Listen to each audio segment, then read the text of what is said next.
ఈ కుటుంబాలన్నీ సమృద్ధిగా దేవుని యొక్క దీవెన పొందునుగాక. ఈ వీధిలో ఉన్న కుటుంబాలన్నీ దేవుని యొక్క సంపూర్ణ కాపుదల రక్షణ పొందుకొనుగాక. హల్లెలూయా. రైట్. ఈ రాత్రి కొన్ని సంగతులు మనం దేవుని యొక్క లేఖనాల్లో నుంచి మనం చూద్దాం. గత రాత్రి కూడా చక్కగా అద్భుతంగా దేవుడు దీవెనకరంగా జరిగించాడు. మంచి సౌండ్ సిస్టమ్, చక్కటి ఆర్కెస్ట్రా, చక్కటి వర్షిప్ టీం, మంచి లైటింగ్, చక్కటి వాతావరణం, ఇప్పుడు చక్కటి వాక్యం. మొత్తం అన్నీ ఎవరి కోసం ఉన్నాయంటే నీ కోసం ఉన్నాయి. ఇక్కడ కూర్చున్నటువంటి నీ కోసం ఉన్నాయి ఇవన్నీ.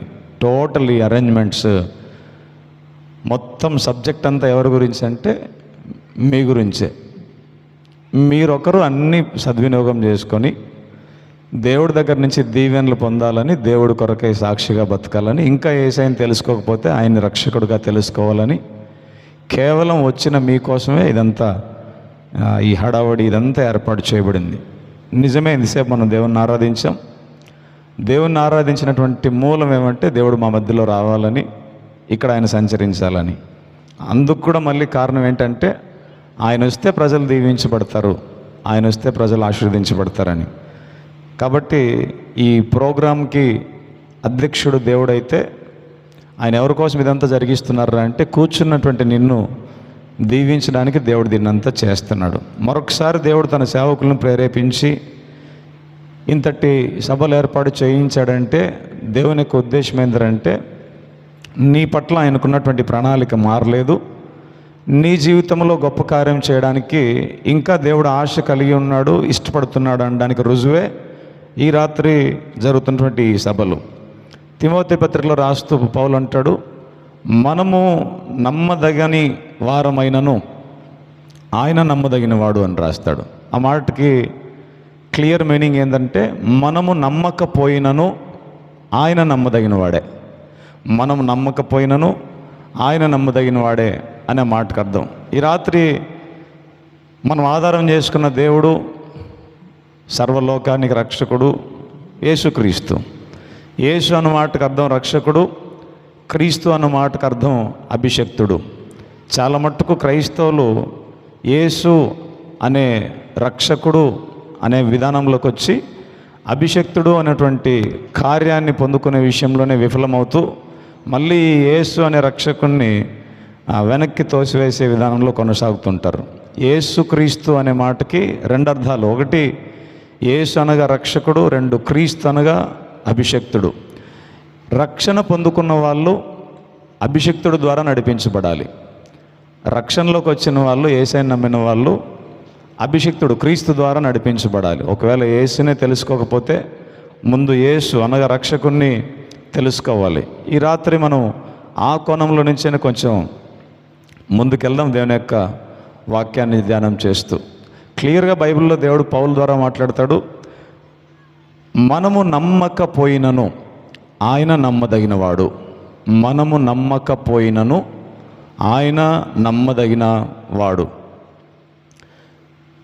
మన కాన్సన్ట్రేషను, మన యొక్క గమ్యము, మూలం ఏంటంటే మేము దీవించబడాలి, మేము ఆశీర్వదించబడాలి. ఇందుకు దేవుడు వచ్చింది దేనికంటే మనల్ని దీవించడానికే. పేతురు పత్రికలో రాస్తుంటాడు, ఆశీర్వాదమునకు వారసులగుటకే మీరు పిలువబడితిరి. దేవుడు మనల్ని పిలిచిన కారణం ఏంటంటే దీవిద్దామనే, ఆశీర్వదిద్దామనే పిలిచాడు. దేవుడు పిలిచింది కరెక్టే, మనం వచ్చింది కూడా కరెక్టే, కానీ మధ్యలో మనకు కావాల్సింది మనకి దొరకట్లేదు. ఈ రాత్రి ఈ 3 రోజుల సభల్లో దేవుడు నాకు ఈ సభలకు వచ్చే ముందు తెలియపరిచిన మాట, ఉదయకాలం నేను తెనాలిలోకి వచ్చిన వెంటనే నేను మరి పాస్టర్ సమాధానరాం గారు మేమిద్దరం ప్రార్థిస్తున్నప్పుడు దేవుడు నాకు తెలియపరిచింది, ఈ 3 రోజులు దేవుడు ప్రక్షాళన చేయబోతున్నాడు. ప్రక్షాళన. నేను ఒక దర్శనాన్ని చూశాను ఉదయమే ప్రార్థన చేసేటప్పుడు. ఏంటంటే ఆకాశంలో నుంచి ఒక పెద్ద పైప్ బయలుదేరి ఇక్కడికే వస్తుంది, గ్రౌండ్ మీదకే. ఈ టోటల్ గ్రౌండ్, ఇక్కడున్న ఇళ్ళన్నీ మొత్తం ఒకసారి దేవుడు అట్లా గాల్లోకి పైకి లేపి ఆ పైపులో నుంచి గాలి వస్తుంది, ఆ పైపులో నుంచి నీళ్ళు వస్తున్నాయి, ఆ పైపులో నుంచి అగ్ని కూడా వస్తుంది. నీళ్ళు, అగ్ని, గాలి 3 వస్తున్నాయి. నేను దేవుణ్ణి అడిగినప్పుడు ఆయన చెప్పిన మాట, ఈ 3 రకాల విధానాల్లో నేను ఈ ప్రాంతాన్ని ఈ 3 రోజుల సభలకు రాబోతున్న ప్రజల జీవితాలని నేను పరిశుభ్రపరచబోతున్నాను, ప్రక్షాళన చేయబోతున్నాను. కొట్టండి మంచిది. మనకు దేవునికి ఏదైనా అడ్డుంటే తప్ప ఆయన దీవెనలు మనకు రావు అనే మాట జరగదు అసలు. కనికరం చూపిస్తేనే దేవుడికి సంతోషం, మేలు చేస్తేనే దేవుడికి సంతోషం, మనల్ని దీవిస్తేనే సంతోషం, మనం ఫలిస్తేనే సంతోషం. ఇది దేవుడి యొక్క ఉద్దేశం. అయినా సరే మనం ఇంకా తగినంత మేలు పొందుకోలేదంటే ఆయనకు మనకు ఏదో అడ్డుగా ఉంది తప్ప ఆయన అన్యాయస్తుడు కాడు, చేతగాని వాడు అంతకన్నా కాడు. ఏదో అడ్డుంది, ఆ అడ్డు తీసివేయడమే ఈ 3 రోజుల సభల యొక్క దేవుడి యొక్క ఉద్దేశం. నిన్న రాత్రి మిమ్మల్ని ఒక రకంగా, ఈ రాత్రి ఇంకొక రకంగా, రేపు మరో రకంగా దేవుడు పరిశుభ్రపరచబోతున్నాడు. అగ్ని ద్వారా, నీటి ద్వారా, గాలి ద్వారా 3 రకాల శుభ్రత చేస్తాడు. అది మీకు ఏమంటారు, మంచి బ్యాక్గ్రౌండ్ మ్యూజిక్ వేసి వైబ్రేటింగ్ సౌండ్ పెట్టి అట్లేం చేయడు దేవుడు. మీరు వాక్యం వింటుండగా ఆ పనులు జరుగుతాయి, మీరు వాక్యాన్ని గ్రహిస్తూ ఉండగా ఆ పనులు జరిగిపోతాయి.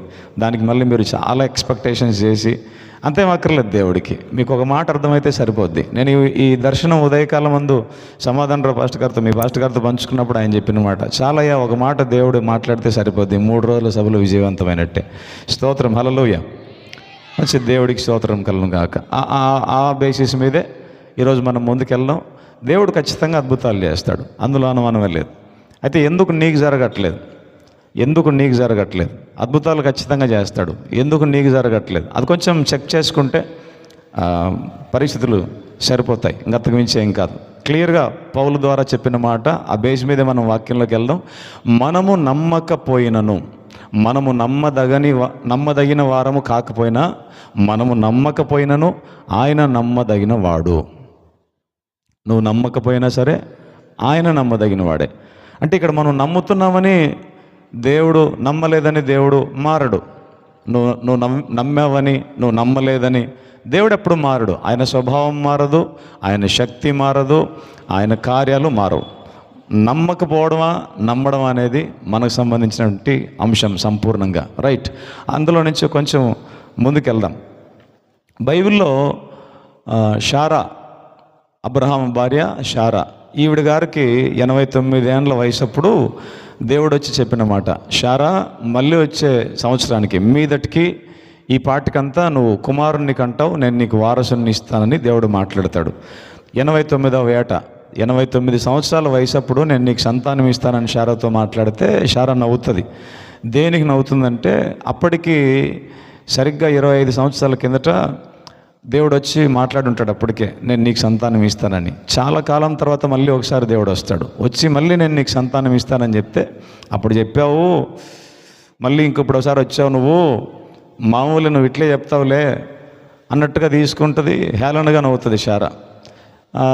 నా క్యాలిక్యులేషన్ ప్రకారం 67 సంవత్సరాల వయసు షారాకు ఉన్నప్పుడు, ఐ థింక్ 64 ఏండ్లప్పుడు దేవుడు వచ్చి మాట్లాడతాడు, నీకు సంతానం ఇస్తానని. అదైన తర్వాత సరిగ్గా 25 సంవత్సరాలకు మళ్ళీ వచ్చి మళ్ళీ నేను నీకు సంతానం ఇస్తానంటాడు. అందుకు నవ్వుతుంది, అప్పుడు వచ్చి చెప్పావు కదా 25 ఏళ్ళు అయింది నాకు ఇంతవరకు సంతానం లేదు, మళ్ళీ ఇప్పుడు వచ్చి అదే మాట మాట్లాడతావేం దేవుడా అని ఈవిడ నవ్వుతుంది. షారా నవ్వితే దేవుడు దాన్ని సీరియస్గానే తీసుకుంటాడు. ఎందుకు నవ్వుతున్నావు, నవ్వద్దు, నేను ఇస్తానన్నట్టుగానే దేవుడు చెప్తాడు. అదంతా కట్ చేస్తే సరిగ్గా సంవత్సరం జరిగేసరికి షారా గర్భవతి ఒక చక్కటి కుమారుని గంటది, దేవుడి యొక్క వాగ్దానం నెరవేరుతుంది. కొత్త నిబంధనలో దాన్ని తీసుకొని వస్తూ బైబిల్లో దేవుడు రాయిస్తాడు,